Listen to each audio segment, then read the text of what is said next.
call the meeting, the regular council meeting for Tuesday, August 1st, 2023 to order. It is 6:40. Ms. Monroe. Mayor Don Barnard. Here. John Merriman. Here. Sharon Hendren. Here. Charlie Campbell. Here. Nicole Shook. Bob Orsini. Here. Ryan Green. Here.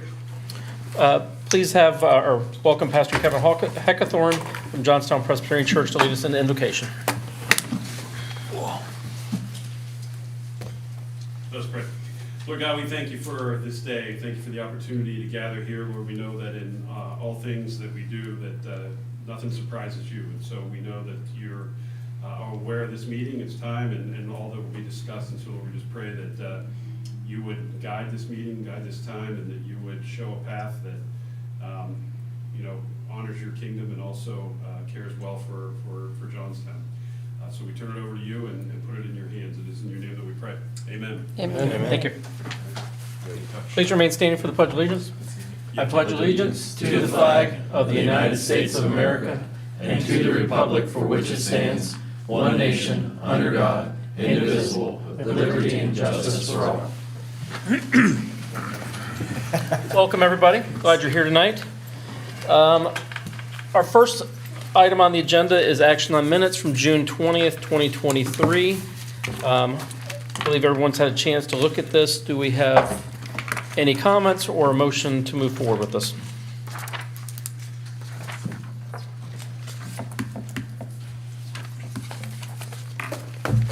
No comments? Do I have a motion? I'll make the motion. I'll second. Charlie Campbell. Yes. Bob Orsini. Yes. John Merriman. Yes. Mayor Barnard. Yes. Ryan Green. Yes. Sharon Hendren. Yes. Citizen comments on matters not on the agenda. Did anybody turn any slips in? I have not. Oh, she's got hers right here. Well, do you want it? Or would You can do it. Take- Okay. Sure. Sorry. We do have one. Andrea Ford. Come on up.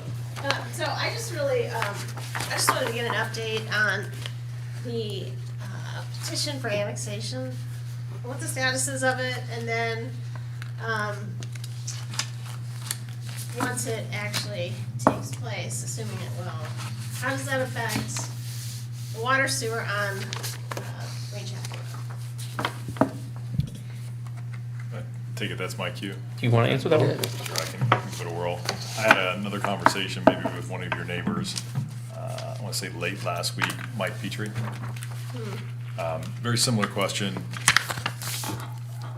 Will there be water and sewer running in front of his house because of the annexation area that's taking place? So what I told Mike was, at this point, we have not gotten enough detailed information to really define exactly where those water and sewer lines will be going.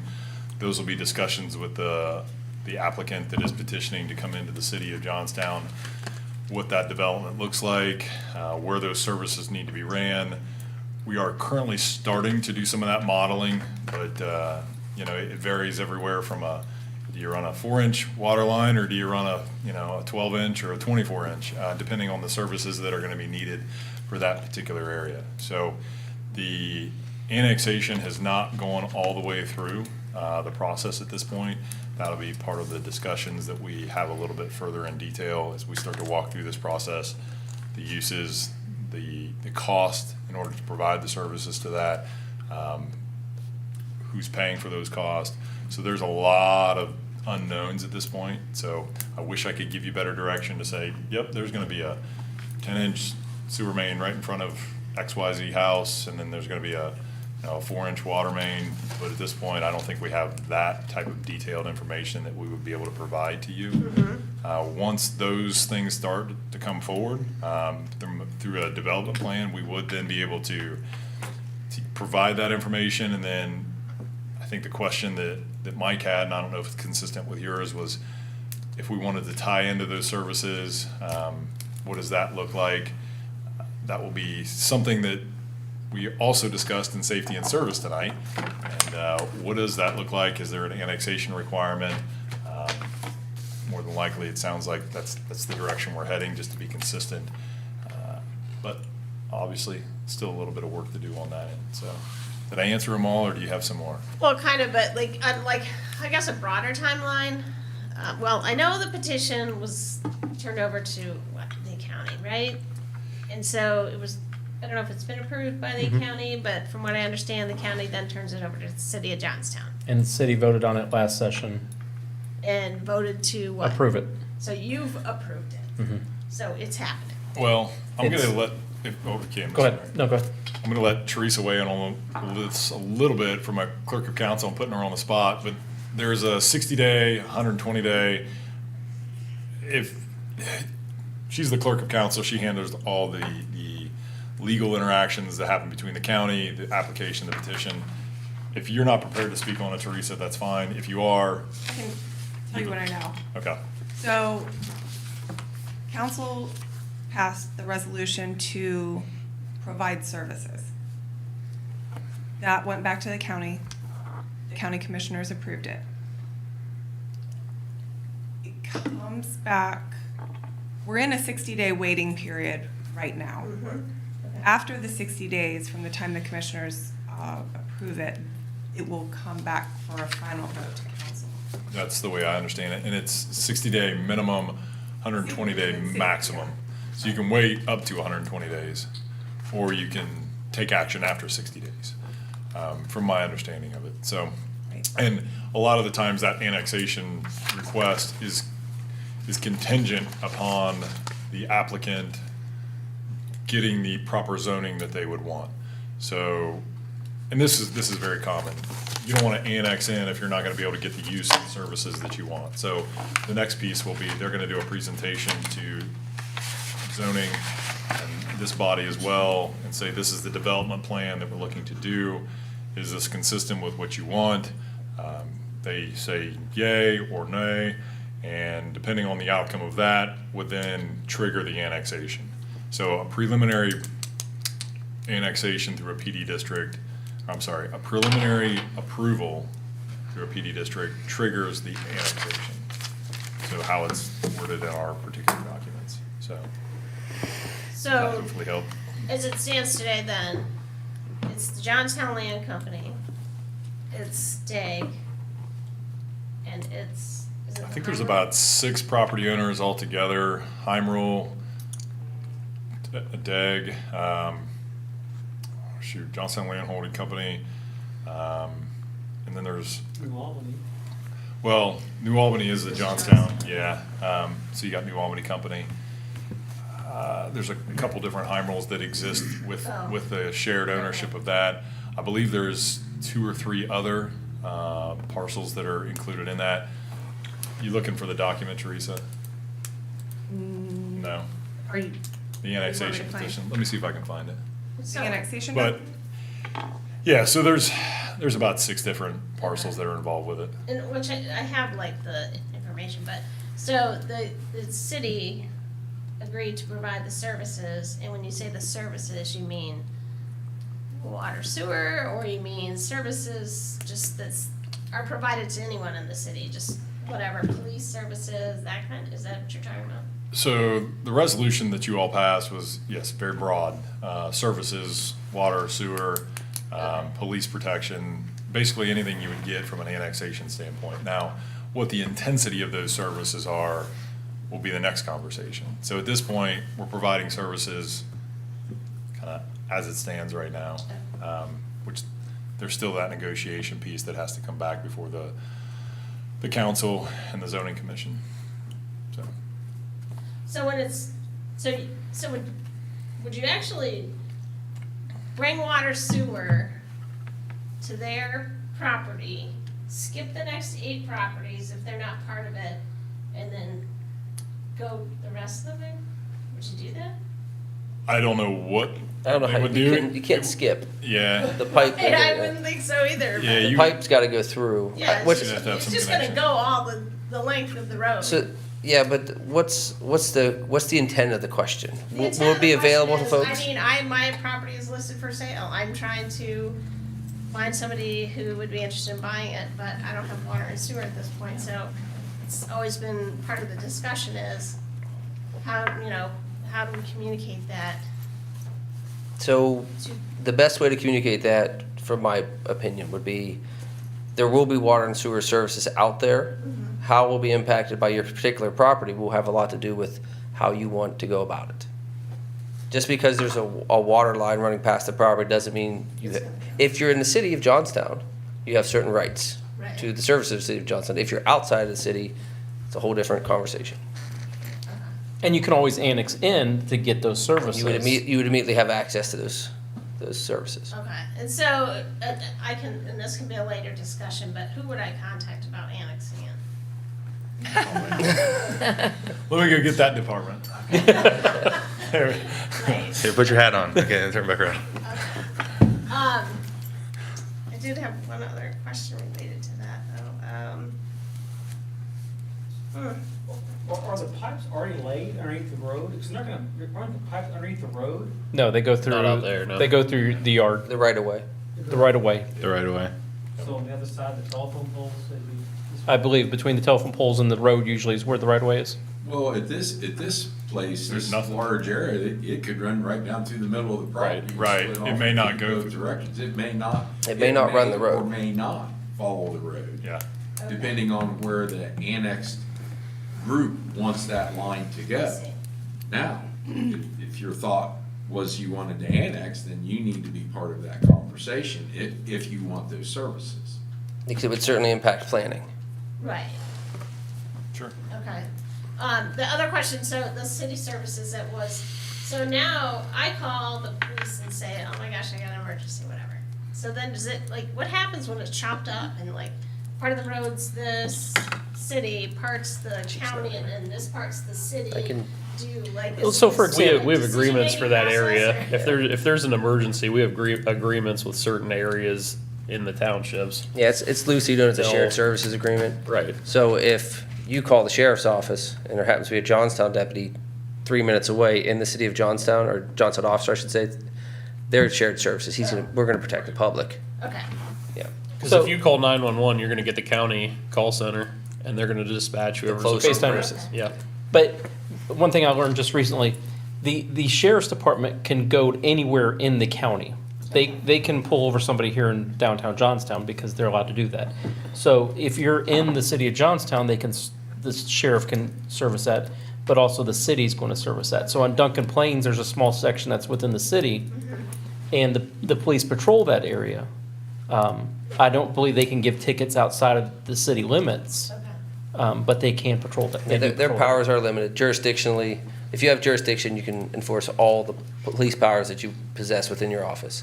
When you're outside of jurisdiction, life safety takes over, and then there are provisions within the law to allow an officer not just to pull up and be like, I'm out of my jurisdiction, you're on your own. Right. You know, but they're certainly not gonna come and execute a search warrant or write a ticket outside of jurisdiction. Okay.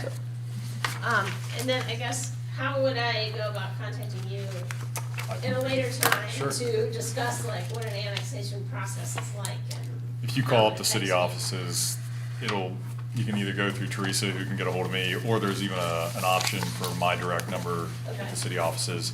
And then to piggyback off theirs, and I don't want to get too far into the weeds, but from a road standpoint, now, if the property exists outside of the city of Johnstown, what happens on that property, more sheriff-related, our jurisdiction is a little bit more limited, but from a road standpoint, this is a prime example up on the screen of what these conversations are gonna look like. So you've got Johnstown, Township. So this is a discussion I've started with the county engineer about 2 weeks ago, whenever this resolution got passed by the county commissioners. At that time, we've made an agreement, and it's in our resolution that was passed. We had to put a little extra wording in there in order to get it over that hurdle. You all weren't aware of that, but nothing that's gonna put you in a bind. It made the county commissioners feel better that there will be an agreement to how we're going to look at servicing these. And from plowing to a speed limit situation. So all of Green Chapel is obviously inside the city of New Albany. We'll also probably need to enter into an agreement with the city of New Albany for right-of-way, curb cuts, things like that, some type of an agreement. That way, every time we need to put a curb cut in, we don't have to go ask the city of New Albany. We want to be able to have some ability from our standpoint. So that's with Green Chapel. Same thing would exist on Duncan Plains, Mink, and Clover Valley. So those are all items at very, very beginning stages. All are going to get addressed and looked at, and as those things start to kind of work themselves out, we'll be able to have more information. Okay. And this is kind of the broader scope too, like timeline. Like if you just had to say today, like when do you actually think there would be water and sewer on Green Chapel? Like, what year? Oof. Year and a half, 2 years, probably. Really depends on At the the earliest. developer. Yeah, we're kind of waiting to see what the If it's development development, plan is, because you don't want to expend a lot of money putting water and sewer in the ground for no one to use. Yeah. So, we are currently working with the group that's annexing in to see when and what sections in order, you know. Are they gonna need water closer to Duncan Plains first? There may be a section go there, and the other area may develop a year from now. So, we've gotta kind of wait on their plan Got it. to see how we're gonna lay out utilities. And that's all based on the assumption that the final design is agreed upon or approved by the council. Right. So if that drags out, everything Yeah. stages behind it. Okay. Just for transparency, and I think it was in that resolution that was passed, I believe most of this area is going to be looked at from an employment center. So I'm just trying to be transparent, whether that's something you like or something you don't like, I don't know, but at least you'll have the information. More of an employment center based off the resolution that we received for a large portion of the land that's being proposed to be annexed in. So, Okay. And when you say from an employment center, places that have large employment. Okay. So not like residential, well, Yes. I don't want to say none of it's going to be residential, but from what we're hearing, It's gonna be mostly more of it- companies. More of it's Yeah. going to be companies that are locating there, job employment, labor force, those types of things. I would say, you know, retail, sometimes you say employment center, people think of retail. I don't think the majority of it's going to be used for retail. Yeah. I think it's going to be mostly, or similar to being proposed, you know, what's happening across the street or in other areas that are close by from the development of employment center. So it sounds like there is a plan in place yet to be. I think they're working towards it. Like I said, that was in the resolution that was presented to us. But they haven't presented us with final details. Yeah. Okay. Great. So, thanks. Great. Okay. Anyone else? Okay. Council committee reports. Planning and zoning met July 25th. Our next meeting is the 9th, next Wednesday, at 6:30 in the council chambers. Mr. Green, was there anything from that last meeting? So we were busy. We definitely were busy, had a lot to talk about. Two of the items you will see here at 10 and 11. I'll talk about them more there. We also talked about signage. And if any of you have been on zoning, you know how that conversation went. It took a while and it'll be ongoing. We also talked about parking, and there will be some more on that. And I think that was about it. We outlined a couple other items, the things that we want to update as we go here. Can you give us any update on design review board that met the same night? I wasn't at that meeting, Okay. but Sean can. Sure. We had two applicants. One was for a monument sign to potentially be installed at the old Johnstown Family Restaurant. If you've been tracking the progress of that particular site, you'll notice, I think it was yesterday, Sign came down, yes? the whole sign is gone. I think the applicant is revisiting the comfort level he has with a monument sign, just as far as investment and visibility, taking up a parking space. So we've since moved on to looking at a wall sign. So they had their input that I'll then get back to the applicant in regards to the design, not necessarily the footprint or anything like that, but they wanted some caps on the top and to be a little bit more consistent with the other sign, if that sign were to get any traction. But I think we've moved on past that, not saying it won't be revisited. The other piece was an applicant for, back in Post Office Alley, art studio. They wanted a collection of different various colors. The business is art centered and art geared, so they wanted to have a little bit of that brand, and using their words, not mine, a little bit of that brand incorporated with the exterior of the building. That application got tabled as well. They've given the applicant various color palettes that they could choose from, and the applicant's going to review those and then come back and have some time to process that and decide what she wants to do further from there. So odd, tricky conversations. I'll use this opportunity to let you know, and I think you already knew because it's in the budget. I've asked MKSK to look into an architect that we could use from a consulting business standpoint that would maybe help guide us through some of these conversations, maybe give a look at it before it gets to the design review board to be able to help them. They're great people on that design review board. They're doing the absolute best they can. There's different skill sets that are involved. We've got to be able to make sure that they have all the tools that they need in order to be able to do their job appropriately. And like I said, I'm doing a little bit of a plug right here, but I think an architect would be helpful, as well as other revisions, and we've talked about those, and I won't beat that dead horse with our current ordinances and requirements that are in effect. So. Their next meeting is the 9th, Wednesday, also at 5 p.m. in council chambers. Safety and Service met tonight. They'll meet again on the 5th of September at 5 p.m. in the Administrative Conference Room. Mr. Orsini, was there anything from that meeting you'd like to? We spent the entirety of the meeting discussing how to be good stewards of our resources in water and sewer, how to incorporate consistency across how we provide and bill. And then we had a solid discussion about what's fair and how do we get to a point where we have some consistency, how we're managing that resource both today and into the future. And wasn't specifically to what we were asked about earlier, but that would all fold into kind of that bigger conversation about what people can expect and how can we deploy this consistently over time and make it manageable. Perfect. Finance is meeting the 15th of August at 5 p.m. in the Administrative Conference Room. Director reports. Service Department, since Daniel's here, I'll let him go first for street. So he doesn't have to wait any longer. How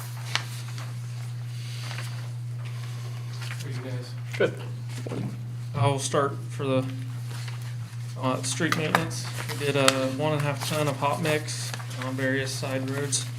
300 foot of curb repair on Minnick Court. Crosswalk and stop bar painting. On the water maintenance, we did help spread lime, as well as a 8-inch main line valve repair. On down to park maintenance, we power washed those shelter houses and picnic tables. And sewer maintenance, we helped with sewer main repair and lateral. Anybody with questions? Thank you. Thank you. Mr. Leggett, are you gonna be doing water and sewer? Yes, Rick and Terry both got to not feeling well this afternoon, so I think I'll cover this tonight. I'll jump into water first. I'll go through this relatively quickly. Item 1, you saw we just produced just under 1,600 or 16 million gallons for the month of July. We had 56 shutoffs and then turned back on for the month of July. Down to item number 10, which Dan brought up. We had 2 mainline valves that were broken, not working. Both those valves have been replaced. Those were in the Khyber Run development. We have 2 more in the Leafy Dale development that are broken that we are going to start looking into this week to check isolation areas and set up replacement and repair for them. Staff has been working on the iWork program, getting all the water mains installed, so when developers and the manager want to take a look at how those lines go in as the sewer's in, so we're making really good headway on that. And we are working on our lead inventory for the EPA, which basically is pretty easy for us because we don't have a whole lot of lead in the system. Matter of fact, we don't know any lead lines that are still left in the system.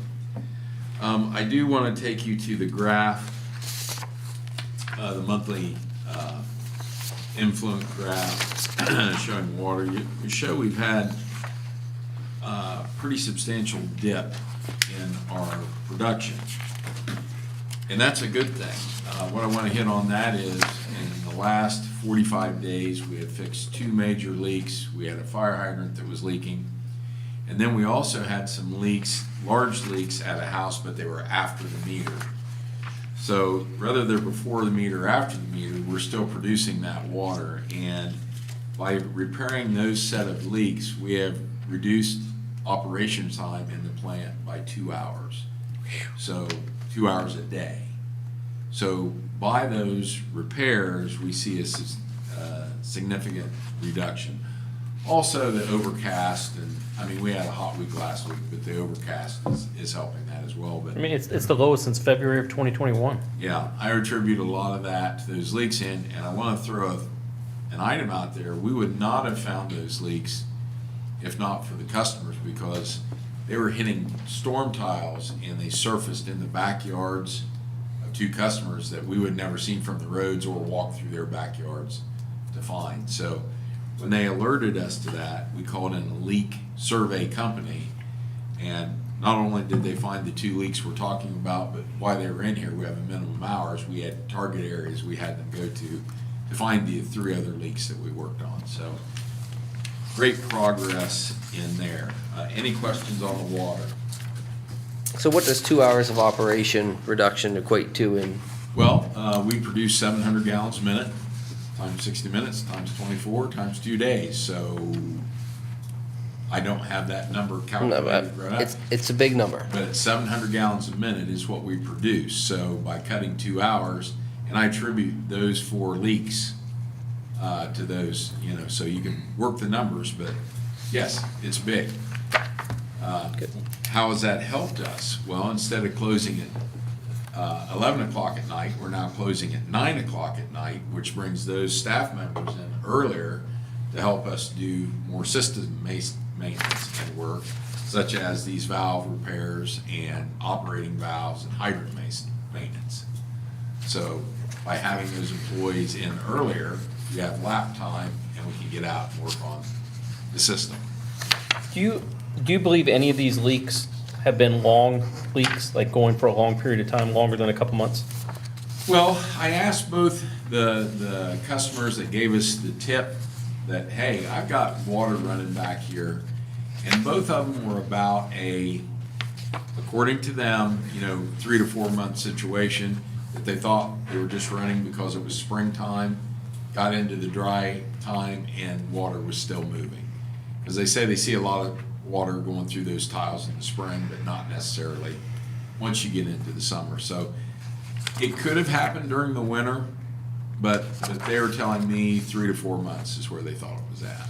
Yeah, there'd be a big snow melt if it happened in the winter, right? Yeah, I wouldn't think that would be very noticeable because the water would be warm there, I know when we're hunting for leaks in the winter, that's exactly what we look for. We drive around, try to find large areas that don't have snow on it when everything around it does. So I can't say it's a 2-year or 3-year item, because I asked that question. I said, well, why didn't you call? How long has this been running? We appreciate you calling us.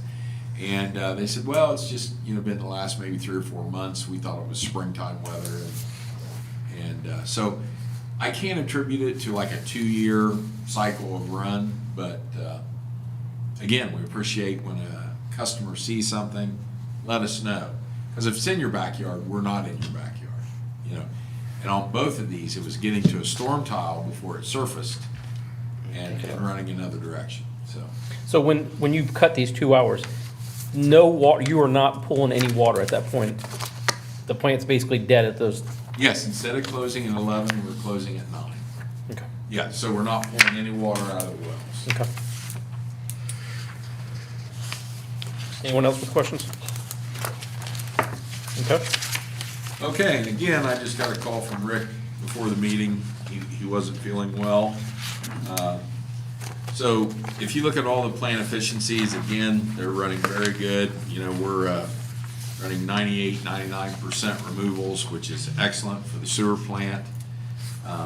On here, we fixed an existing sanitary service lateral, which was connected to the main, and we also repaired an 8-inch service line that was cracked and broke down. We have a couple associated pictures with that. Bulk water, bulk sewer to start with. You can see, again, ahead of last year at this time, taking in the bulk sewage, and also on the bulk water, we were ahead of last year at this same time being brought in. Other than that, a lot of general maintenance, same stuff that goes on down there every month. Any questions on sewer? Okay. If you want to go ahead with your service department report? Okay, yes, I can. I just have 5 items I want to bring you up to date on. The new water tower, I guess I'll have to quit calling it new, we've had it for a while, but the newest water tower, we're down to the final punch list is the seeding and grading. They went through, did some work, threw some grass seed down. It did not meet what we are requiring, so I'm having them come in and do it again to make it a more mowable situation. So actually, that project is all but done. Item 2, water plant update. Talked with our engineers at Jacobs. They're working on the 500,000 gallon upgrade to the water plant and preparing the submission papers to send into the state for that upgrade. Wastewater plant, a little more exciting if you like wastewater things. Rick Fitch and I went with the Jacob team out to Rockford, Illinois. We attended the Aqua Nerita technology seminar. Basically, we learned how that system worked, how it's supposed to work, and why it would be beneficial to the city of Johnstown. Jacobs Engineering is currently putting together a cost estimate and phasing of how to install this system if the council decides to go with this technology. The advantage of this technology is the sewer plant has a very small space that the city owns. We can double our capacity on that same spot if we go with this technology versus the current technology we have. So we could literally, instead of expanding to 2.4 million gallons a day, on the same footprint, we can go to 4.8 million gallons a day. So again, new technology costs more, but overall, without having to buy any more ground and less tankage, we could retrofit and go into this current plant site. Going to jump into number 4, East Jersey project. I put with an exclamation mark, paving is completed. We had to have a couple runs at that. The contractor completed his paving. We went out, as we do after paving, checked the crown of the road was incorrect, which the crown's important because it sheets the water to the gutters. Brought the contractor out, brought out the transits, showed him. There was not an argument. He said that does not meet the spec. They came right back in, milled it one day, repaved it the next, and now it meets the crown requirements. So we're down to final grading, seeding, and grade rings being put on the manholes and water valves to bring everything up to a level, road level. And item 5, Pulte Housing Development, they're continuing to work on the punch list. Any questions on any of those 5 items? 2 things. Thank you, first of all, to you or whoever did the inspection and found the crown being incorrect, that we didn't let that just pass and then years down the road have to pay for that. So thank you. Also, I want to let council know, I asked Mr. Liggett to provide a list of the subdivisions in Johnstown and the cost to repave all of them so that we have, mill and fill, so we have a list of all the subdivisions, the cost to redo them so that we have that and can plan in the future. I think it's good to know your assets, be able to plan when you need to redo those assets. So he was able to provide that. I know those prices will change over time, but at least we have an idea of the cost. So thank you.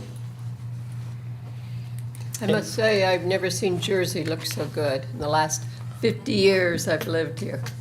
it's never looked that good. Well, I have to agree. I've been here for 43 years, and It looks it's the first great. time I think it's had a total rework. The sidewalks look good. I think it's a wonderful addition, getting us to the entrance of our trailhead. And they had to cut that back open, didn't they? For crowning on there? We milled it all back off Okay. and gave them a second shot at it. Okay. And they did a nice job the second time. And as I said, I gotta give the contractor his due.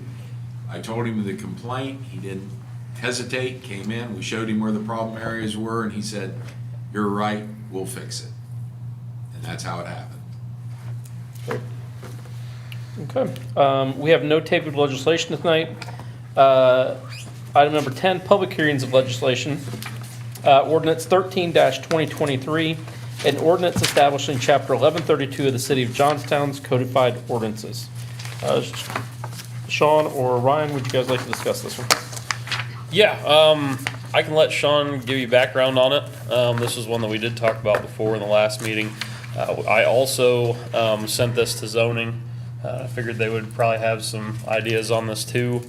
They did give us the feedback on that, and they did pass it along to council in a recommendation that zoning be added as a step of the process to this. And I will let Sean give the background on this. Sure. Trevor, I gave him the night off because I felt like it had been discussed extensively at last meeting, and then the revisions that zoning had come up with, you'll see in your packet, are in red. So if those are items that you are comfortable with having edited, you can leave them as written with the modifications that are in. You can pass it that way. If there's other edits that you would like to also add or replace, however you want to go about it, you're more than welcome to do it at this point. Louis Main, who had some concerns at the last council meeting, was able to, I believe, have the opportunity to walk through some of those discussion points, and he's not here tonight, so he must feel pretty good about the end product. I don't want to speak for Louis, but he's not here, so hopefully that's a good sign that we were able to satisfy some of the concerns he had. At that point, I'll listen to any comments, recommendations, edits that you all have, and then you all can decide how you want to proceed from there. Mr. Merriman. 1132.07. I see that they reworked it. I don't know if anybody read it in totality after it was reworked. So the way you read it is the city manager accepts the request, provides recommendation to the Planning and Zoning Commission within 10 days of receipt. Within 10 days of that, of Planning and Zoning getting it, they're then going to give recommendation to council. Then it says, the city manager or designee shall provide a written recommendation to the Planning and Zoning Commission and City Council for the review and rendering of a decision. I think that's, when we say that we already covered that. Right, yeah, it just needs to go. Strike it. Manager, zoning, council. Right. Just so, yeah, I'd say we probably have to strike from the city manager or designees to rendering a decision. Just because we already did that process once. I don't know what they'd give back to planning and zoning, I guess is the Yeah. is the question. And then it says this written recommendation from the staff to the Planning and Zoning Commission and City Council should clearly state any conditions of approval.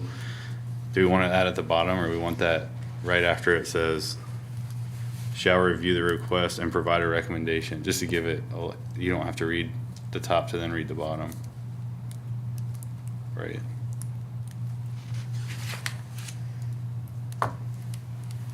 It just gives a clarification. I don't know if you want to put it as a bullet point or leave it the way it is. It just, you have to read the bottom, then go back up and reread the top if you do it that way. You're saying put the part where it defines what the city staff is doing. you're having that Right. With it. prior. Yeah.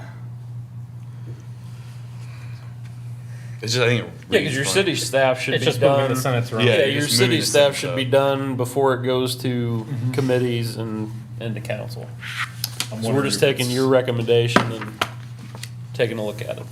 So you're wanting to put this above because you're saying that the recommendation. You're just defining it before, yeah.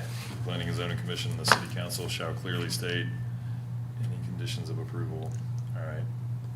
I'll just say strike the parts you don't need and then add this, the part that says what the definition is.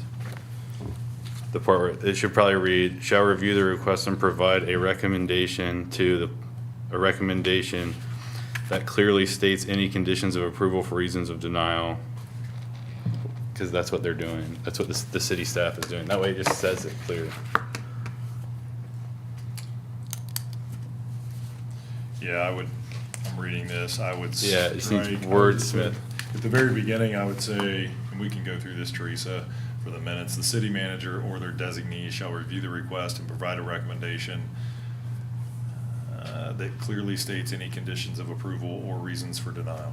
And it's- To the planning and zoning commission within 10, Planning and yeah. Zoning Commission and council. As long as it's in the recording, I got. It just had to go up, right? Yep. Yeah. And then strike out the part that says the city manager designee shall provide a written recommendation to the planning and zoning commission and city council for the review and rendering of a decision. Just because you've already given to planning and zoning, it'll still be in the minutes if you read the whole packet. So I don't think you need it twice. I Well, don't think planning and zoning needs it again anyway. in the memo, typically, like, it'll go through the process, the memo will carry through to council, so staff decision usually carries through anyway. And then the only other question is how long do you want to put people off? Because if you do it this way, you're like a month.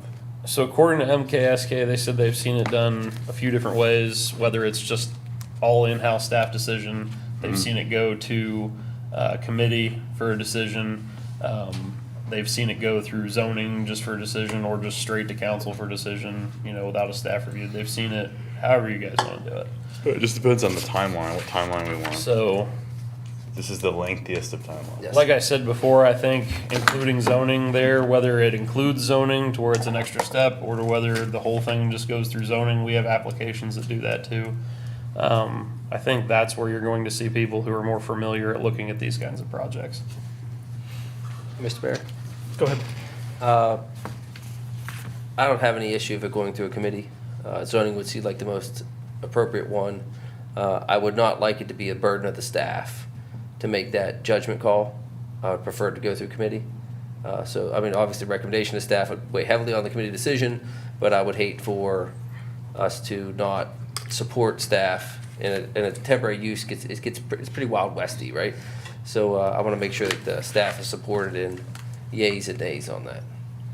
My only concern on this is if it just goes to planning and zoning and that's it, these temporary use could be something that could irk citizens. And then who's taking ownership of that It's gonna fall back to us that, We do that on plats and land usage too, But just to but zone for the it. temporary use could be like what's out there right now that people are complaining about how it looks. Who's gonna be owner of that? if you read 1 through 3, it tells you what staff is giving you a recommendation for approval or denial on. Right. So it's not like a subjective, right? They're telling you that they have to meet the requirements below. If they don't meet the requirements below, then they would say, based off number 4, they didn't do that, they're not doing this. And then they could say, based on that reason, we're recommending denial, or based on the reason they meet all the I'm just requirements. saying to let staff do the total. They're just doing the legwork of almost, they're supposed to be doing just like if anybody applies for anything, they're doing the initial review that says they meet or don't meet, right? That's how you wrote it. Yeah, I mean, we have And then- everything and that then- comes to zoning, or really anything that comes for an application to any committee, even council, usually has a staff decision on So I would that. assume they. Whether to go for it, against it, or indifferent. And then the They subjective typically part is have the that. committee. Since it's a subjective call, it's not, they don't have to do it. Staff is just saying whether they meet the requirements for whatever their temporary use is. Zoning has final say. This is a temporary use, but zoning has final say on things that are much more permanent too, on some things, so. We're saying the same thing. Kind of, Staff yeah. makes a recommendation to the committee. I'm just looking to expedite the process. Yeah, well, they take it in, they give them a recommendation based off of the requirements for. I so think if- the application should definitely go to staff. Can we Yes, do, they're not recommending whether they should or shouldn't do it. their recommendation, it's not really a recommendation, they're clarifying whether they do or don't meet the requirement. Oh, so, okay, I see what you're saying. When It's- I use the it's term semantics. recommendation. Yes, semantics. My intent is what you're Yes, saying. yeah. I want them to, They're not saying you I want should or them shouldn't do to this. advise if they've met the minimum or not. So here's my only thing on that. So the only thing, I mean, I'm okay with zoning looking at it and giving the final approval. But if zoning disagrees with staff, should council then look at it? They're not disagreeing. That's part of the review No, but process. if- We if- have that review if- process already. Well, staff is only saying whether they meet the ordinance. They're Okay. they're just saying There's whether they already were an to. appeals process where if you Okay. want to Meet appeal all a zoning these. decision, you Okay. go to council. We already have Would this that. fall under, I mean, if it comes through the zoning committee, it would fall under zoning. This goes under Yeah, zoning any, and council so now. we don't have, a lot of cities have a zoning appeals board. We don't have that. We just send it to council. I don't mind if it comes before the full council. It's just, my thought is, Yeah, I- is these things should happen, are probably gonna happen in a, Right. but how fast, right? Trust me though, if the public has a problem with it, I mean, at least we're having an open, like my only thing with any staff decision, even though our staff is great, it's if something happens on a staff decision, kind of like you saw with the apartments in Leafy Dell, or if something wanted to go in next to Burger King, you don't get a public forum for anybody to discuss. It just, staff says, does it meet the zoning requirements? Yes, it does. I don't see how we're disagreeing. Yeah. This is Oh, either, okay. yeah, this is either Alright, gonna happen in okay. less than 20 I'm days, just or it's gonna happen in I'm 15. reinforcing your point. Okay. But it can't be longer. It won't, it will never go longer. Okay, so do I have a Oh, if we're recommendation? done with that point, I have one other Yes, go thing I'd ahead. like to bring up. Under, I'm not sure which section it would fall under, but it does, I do like that, it's under 132-05. C, the site of temporary use must be returned to river condition prior to the expiration of the tub. And if they don't, there's no provision for, That's what the bond's for. well, but we have to have a reason to Withhold the bond. withhold the bond if we don't say, if you don't do it. I mean, Do we have procedures? What are the procedures to review it to make sure? Hold on, go back to where you were at, I'm catching up here. 1132-05. See, Section C, I mentioned last time that I'd like the site to be within the determined time, whether it's 6 or 12 or whatever it ends up being, returned to reasonable or original condition. Okay. If they don't, and they say, you know, we're gonna get to it, there's a pile of gravel or whatever, what's our recourse? So then it would be a violation of your zoning code, which would then be the same process as any other violation of the zoning code.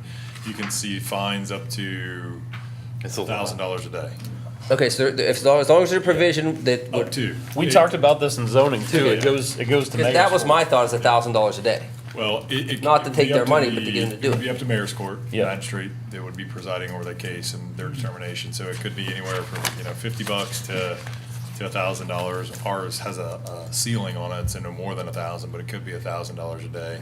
And each occurrence stands on its own. So this was called out, like Ryan mentioned, in zoning, and then we had to walk through. Just because it expires, then it is no longer allowed, and then it is a violation of our zoning code.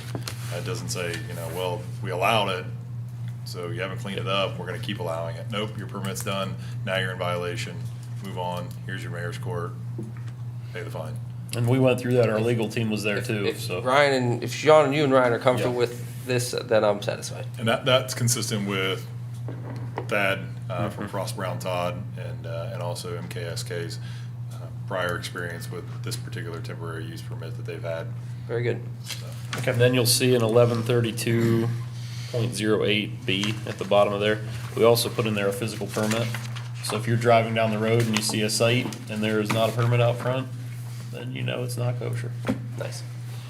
okay, do we have a recommendation on any of this?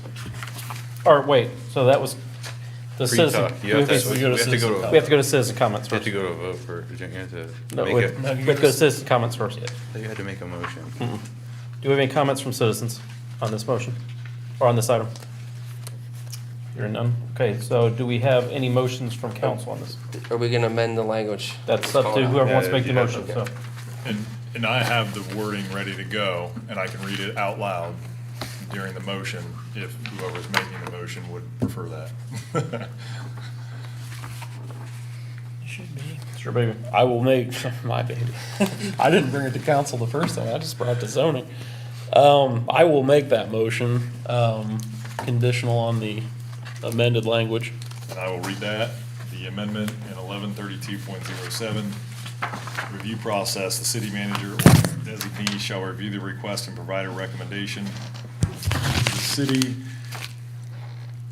the Planning and Zoning Commission within 10 business days of receipt and a complete application for the TUP. The recommendation shall clearly state any condition of approval or reason for denial. Everything else is consistent with what is up to the city manager or designee shall provide. That part shall be stricken all the way down to decision. And then another sentence which shall be stricken, this written recommendation from staff to the Planning and Zoning Commission and City Council. I've got these written in the notes as a document that you can point to, Teresa, so. Okay. We have a motion, do we have a second? Second. Sharon? Okay. Bob Orsini? Yes. John Merriman? Yes. Mayor Barnard? Yes. Brian Green? Yes. Sharon Hendren? Yes. Charlie Kimball? Yes. It passes, and we move on. So this next one is introduction of legislation ordinance. Ordinance 14-2023, an ordinance amending the Title 11 of the City of Johnstown Codified Ordinances Property Maintenance Code. This is the introduction of it. We will have the public hearing vote on the 15th. So this is the introduction. So who would like to explain this ordinance? So I'll take this, and I know John's gonna wanna weigh in, and I will probably have Sean weigh in as well. But, so with this, you will see, this brings in the International Property Maintenance Code. Pretty simple at face value. This is something zoning has talked about for a couple years, wanting to do it and looking at everything that will come with it. You guys will definitely wanna do your homework on this, the 70-page document. So please do your homework on that. It went through zoning, I think at least 3 meetings. We took a look at it. We decided to make the recommendation that we agreed with it in principle, but there is a lot for council to take a look at implementation and enforcement and the practice of actually going through with this. So there were a lot of questions that had to be answered by council.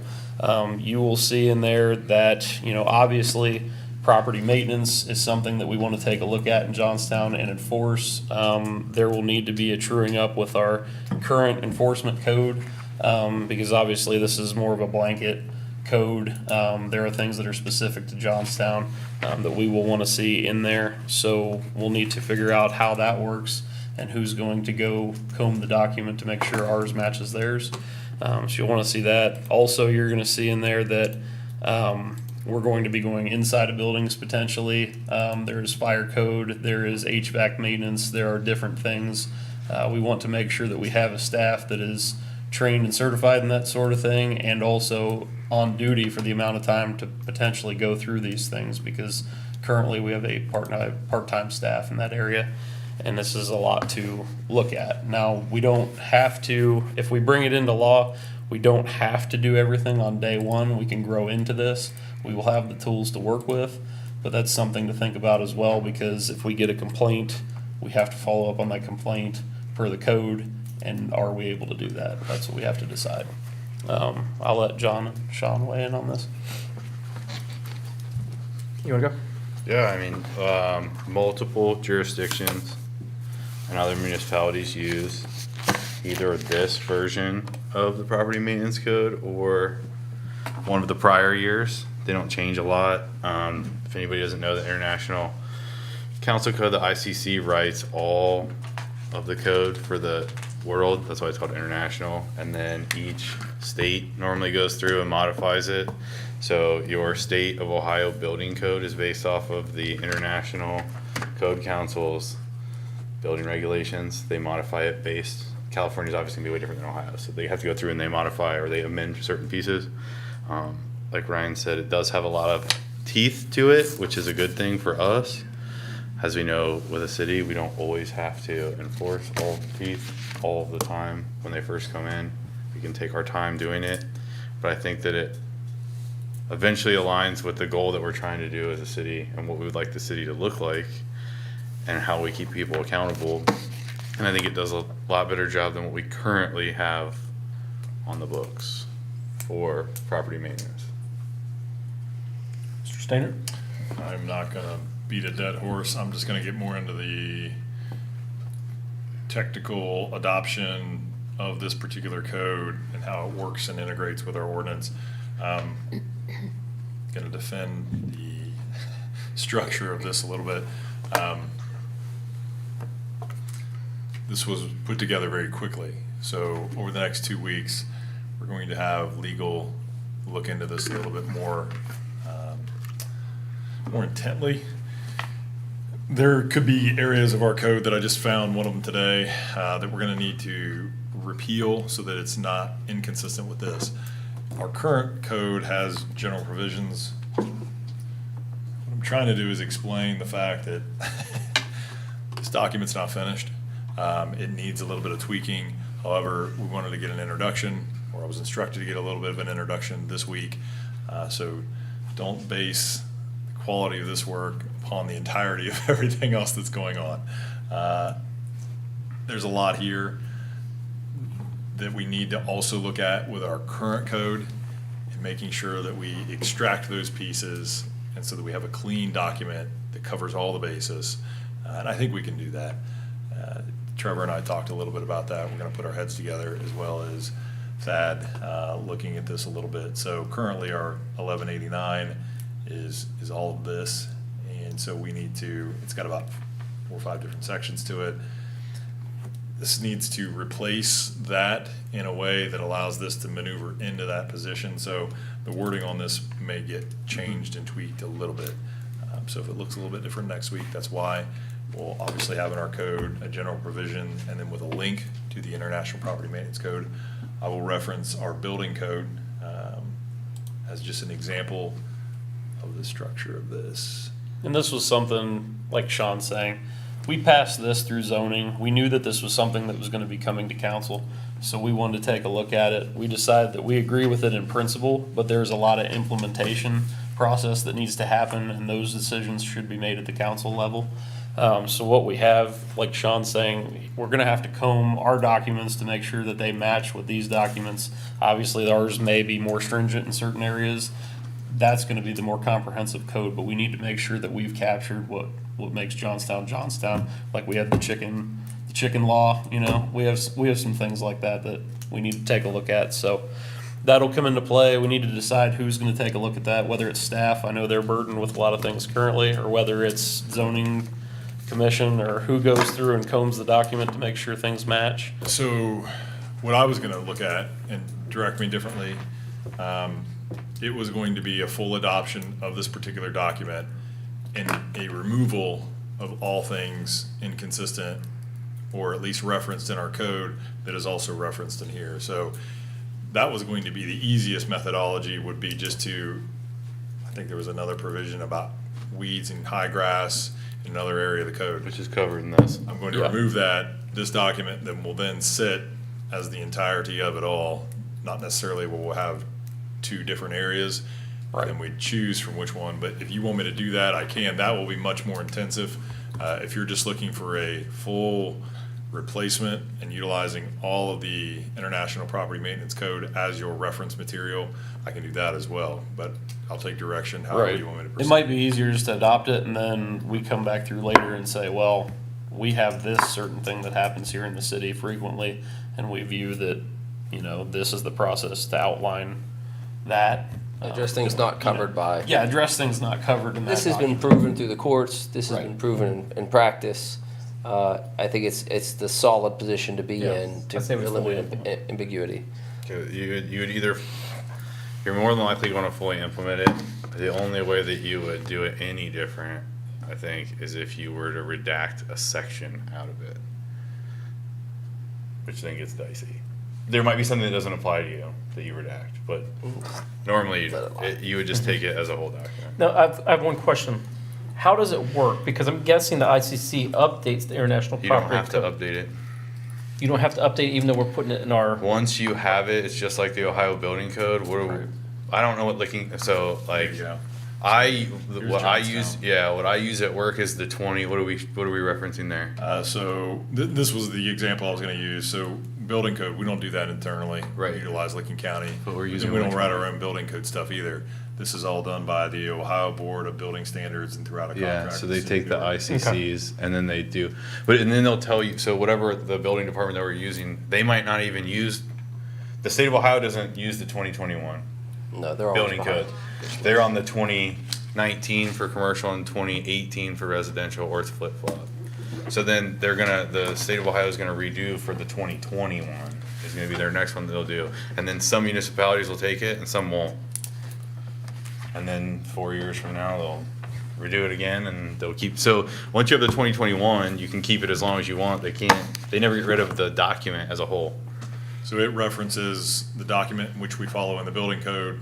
What we'll be essentially doing is referencing the document that we'll be using for the property maintenance code.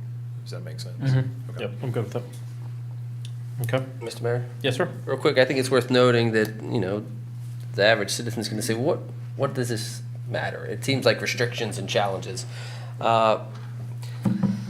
Say you're an attorney, a chef, any job, and you decide to have something replaced in your house. You got a boiler.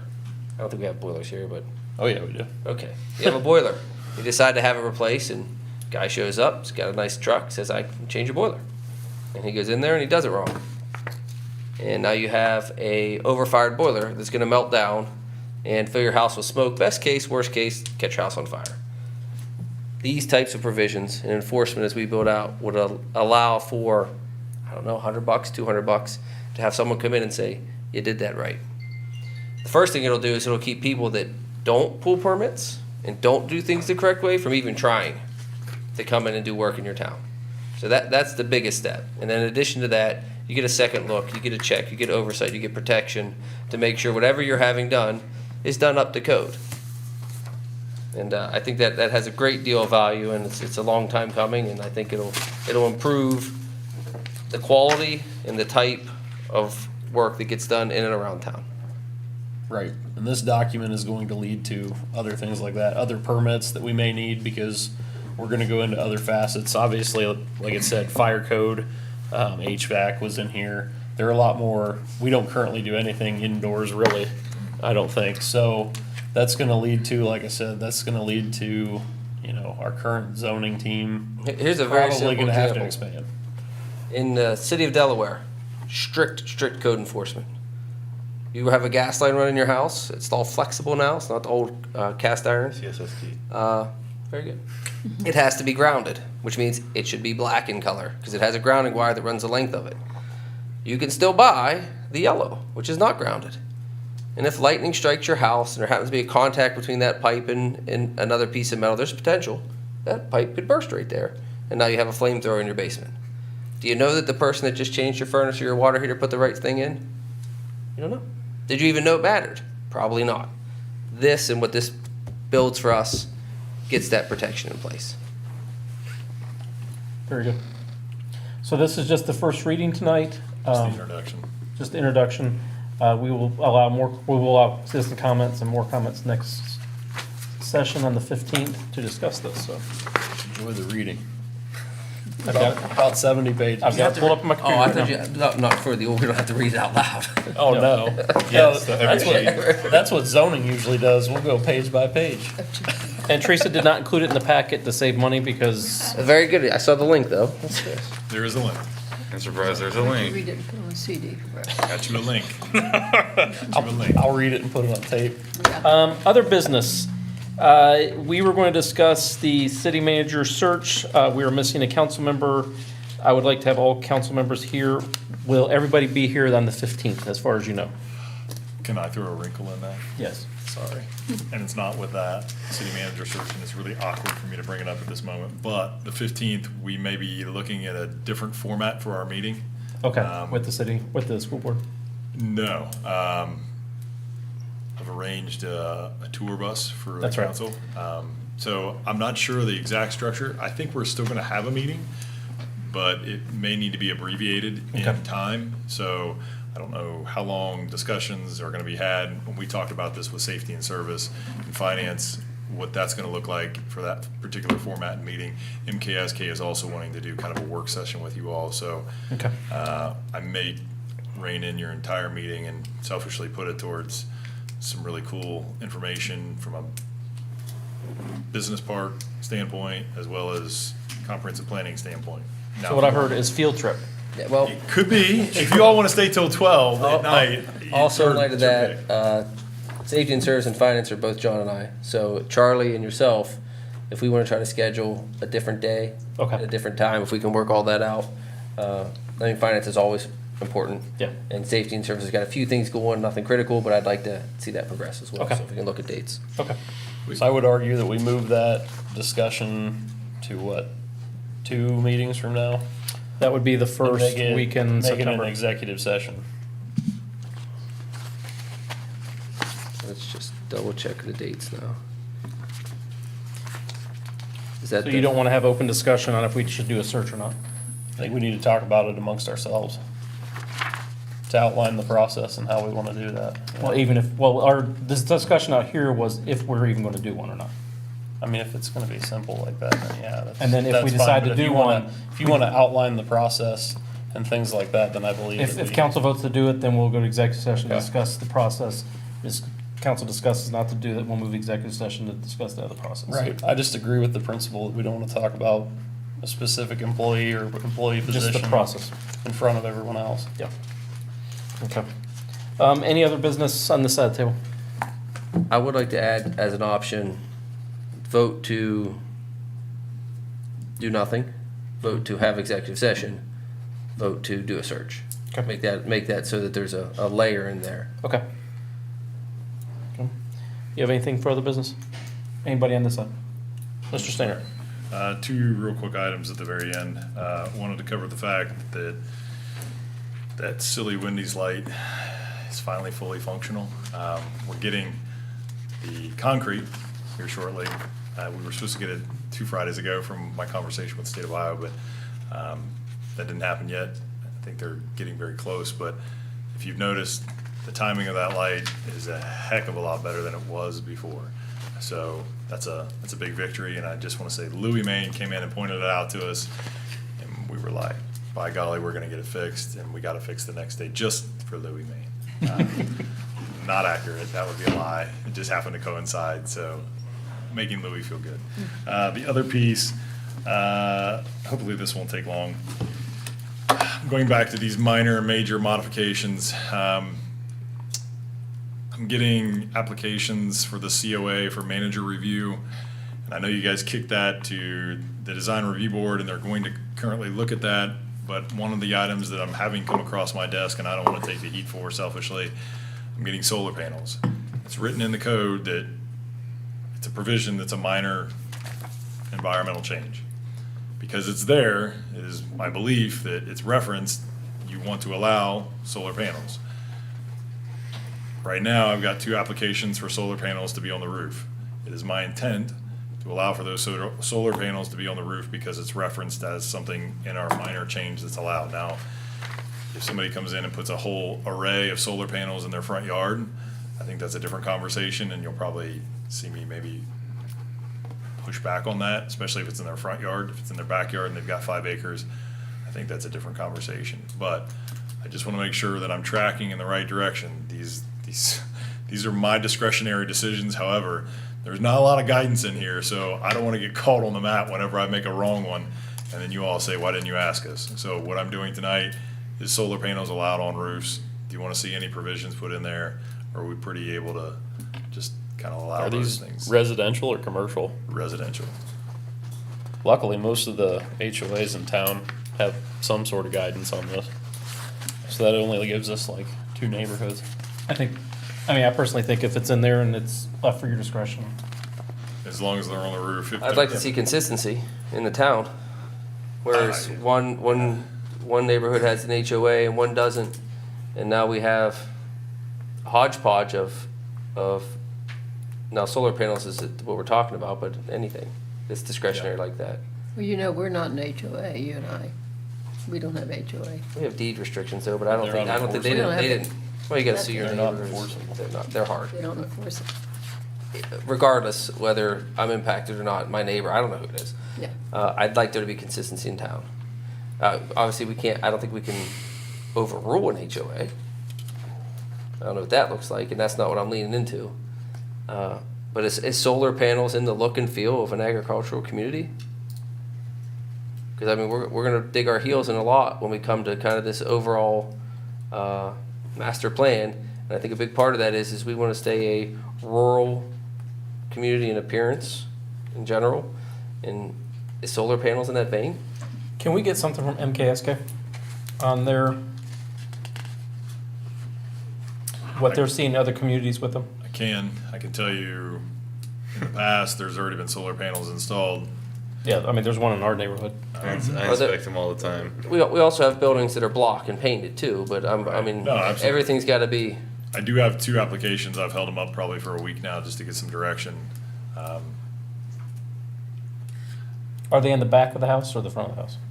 A little bit of both. I guess it depends on which side you live on if it Yeah. matters to you, right? Yeah. You know, that's what I'm really thinking. I don't really I'm not trying to state an opinion on solar panels either way. It's more about the process and how we're going to go about it. Because today it's solar panels, tomorrow it's something else. And just because you like the music doesn't mean, it should be allowed to be played, right? My thing on solar panels, I mean, yeah, I'm definitely for, if it's residential and they're on the roof, I don't mind it so much, especially back of roof. Usually with zoning in general, my mind is, where do I intercede? Right about the time it affects the neighbor.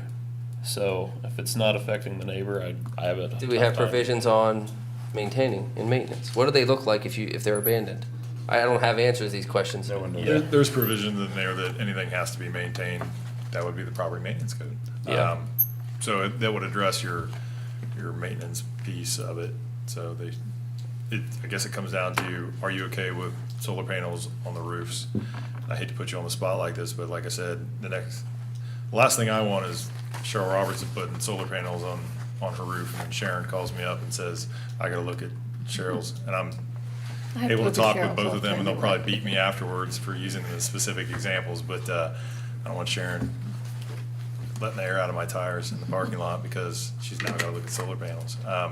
However, I would look at whether there's gonna be a solar panel that glares into somebody's window or something like that, but if they're just on the roof, at this point, we've allowed them. Do you want me to continue that practice, or is there a different direction you want me to see me go? Because I don't want Sharon to let the air out of my tires.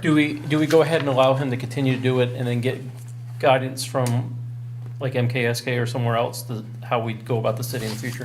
Fine with that. There's got to be someone else in Central Ohio. This is a pretty new thing, so somebody had to have taken Yeah, a a look couple at of it. questions I'd want to know, Sean, is how does it impact the property values of the neighbor's house around them? I guess, but if they did windows, as a cosmetic thing, I'm less concerned than as how it impacts the neighbors. Does the battery pack, is there a battery pack? It's inside. It's all self-contained, is it? The only Okay, so, thing you I see mean, is a little tiny sub panel on the side of the house. then that's, yeah, I mean, if it's really just a cosmetic thing, your neighbor can paint their door a color you don't like too, as long as it falls within the code, that's just the way it goes. Yeah, as long as it's not glaring into somebody's window and burning a hole in something, it's What fine. does it, Brian B. Miller has. You laugh. Seems Yeah, like. yeah, Ron Beamer has some. And what is he's something on township, so they must have allowed it, I don't know. Yeah, in the township, I believe, they're less restrictive, they do allow it. I just want to look at both the person with the solar panels and the neighbor as equal parties, right? And I guess, other than that, I don't have any objections. There's not a safety issue or a major concern. It's just what you get to do. Mr. Campbell? I just feel they should be on the roof, though. I don't feel that, assuming that an HOA says, we don't care where you put them, then we come out and we say that, no, they have to be on a roof. Roof of the Okay. house or roof of any structure. I mean, right, so how does it fall into, I think, to my neighborhood, if you put a solar panel right in your front yard, it would take away from our neighborhood, I would concur. like that. And I don't think that the intent for that should never happen. We should say, yeah, you can put them on a roof, and I agree with Bob. Make sure the neighbors are kind of in agreement in some way, because I said, you would hate to see that big eyesore sitting right there. I mean, if I it becomes. think I would narrow that to say that the neighbor has to demonstrate a significant negative impact. Right, they have to be really You know. negative about it, but I mean, Right. it's gotta, Not that they don't want to look at them. I mean, that's, I don't that's care the if way you it don't like goes. to look at it, but it's just a matter. If you're on your garage roof, that now at 8 o'clock in the morning, the sun now hits and shines into the window of the neighbor's house, maybe we put them on the top roof. But we don't have any language for that. So, but for you to continue like you have, like we are now, I think that would be the most appropriate. Then I will move forward with these two applicants. I will allow MKSK to review this and give us an idea. Impact on property values, I can try to look into that. Just off the cuff, I would say the cost of a solar panel system is more than likely going to increase the value of that specific house because of the regenerative energy that it's going to have. Now, the impact that it could have on a neighboring house, whether the visualization is attractive or unattractive, may have a consequence. So that's something I'll try to get a study on. I don't know where we'll pull that, but I think MKSK may have some background. Not sure, we'll find out. Architect may have some feedback on that You too. add a fee for a permit in there. That's where we're trying to go with the whole minor environmental change. Do we add a fee? That's what the design review board is looking at. I kicked it to them last week. I said, hey, I don't need a decision tonight. The next time, come back with your thoughts on the overall concept of this, and then fee structure. Another thing I want to point out, temporary use, you'll see a resolution modifying or adopting a fee schedule with that temporary use. That'll probably be at the next council meeting or the one following that. This one has 30 days to go into effect, so I don't have to worry about issuing any permits for the next 30 days, but we need to have that fee structure put in place once that does hit. So, We absolutely need to have a permit process for solar panels. We're talking about roof penetrations and tying into the service. County looks at it. Does the county look at it? Okay. Yeah, but we should have a zoning one. It's gonna be very. Because it affects the outer aesthetic of your home. It needs to be major. then you can kick it to major and it can go before design review board and take it off of me. That gives Then all it'll be buried over parties an there for a opportunity while, to so- discuss it. Right, that provides a public forum. Yep. I like major. Because then all these things we talked about, kind of catching wind of and eyeballing, we put it into the public forum. Yeah, it needs It a- becomes a conversation. If you want that one into major, you would need to modify your ordinance to allow for solar panels to be taken out of minor and into major. And I'll play devil's advocate, and I'm not advocating for one or the other. Your design review board will start to get pretty heavily inundated, potentially, with these types of things. I think it would be beneficial if you had a minimum, and if it's outside of that minimum parameters, then it goes to the design review board, unless you want them looking at every So just say solar- like, if it's going on your roof on the back of it, you're fine. If you're doing on the front and sides and the yard, then you have to. Well, they're gonna put it on wherever their The best sun is. highest sun Right. probability is. And you could, the only thing I think you could probably say is not on the front roof. If you live in the Syntex homes over here, you can't see your neighbor's side of their roof anyways, your house too close. I mean, there's like two windows, there's no way, it wouldn't matter. Front roof, Let's do some thinking on it. Yeah, let's. Okay. Yeah. That way we don't rush. So what's he doing now? Two applications. I It's a think minor, it's staying a it's minor minor, right stays now. minor, but I think Direction I we have look in if it goes to from major, Yeah. minor. I'm gonna go with the consistency that we have currently in place, and it's on the roof. I'm gonna allow it because that's what's happened. Not saying that's what's right. Yards, I think Charlie and I have the same mindset there. I was never going to allow anything in the yards. I would then take that to council or something I along think it's those good. lines. So, Welcome to a zoning meeting. yeah. The only caveat This is I'd like to turning add those is that, over. This is because now turning we've those kind of sounded a bell potentially, my intent is to have this decision processed and ready to go for the next council meeting, so he doesn't get a line of people at the door saying, I better get my application in now, so I can work outside of the lines, because that's my intention. Very sure. It takes a lot of also time. 60 I had a neighbor that did it. It took a lot of time just to get them to come out, look at your roof, get everything with it. So I don't think we're gonna have a line in. it'll take like a minimum of 2 weeks to have Licking County review the application. Okay, I can good. tell you that right now. And it's gonna take longer than that to get the company out there and get plans So and let's, everything else. let's have this thing loaded up. Okay. Do you have anything else for other business? I got nothing. Okay, so let's see if I can do this right tonight. Okay. I'd like to make a motion to move to executive session to review a collective bargaining agreement with all members of council and the city manager, and the option to call the chief of police, because he's put that option out there if we need him, In the law director. and the law director. David Rivenhoff. There will be no decisions or votes taking place, and we will not return back And tonight. the only other totally up to you. You're doing so good with this, and I don't want to throw around. Mayor. Do you want, Dave, your finance director, a part of this? Yes. Could you change the way you word that a little bit for all the council members that are present? You said all council members, Okay. not all council I'd like members. to make a present motion council for an members. executive session to review a collective bargaining strategy with all members of council that are present, the city manager, the finance director, the option to call the chief of police and our law director. No decisions will be made or voted on, and we will not return to regular council tonight. How is that? Yes. Second. 8 months. Bob seconded, well on your I way. heard that. You're good. John Merriman, Yes. Mayor Barnard, Yes. Ryan Green, Yes. Aaron Hendren, Yes. Charlie Campbell, Yes. Bob Orsini. Yes. We are, thank you guys for everyone that came tonight. Hey.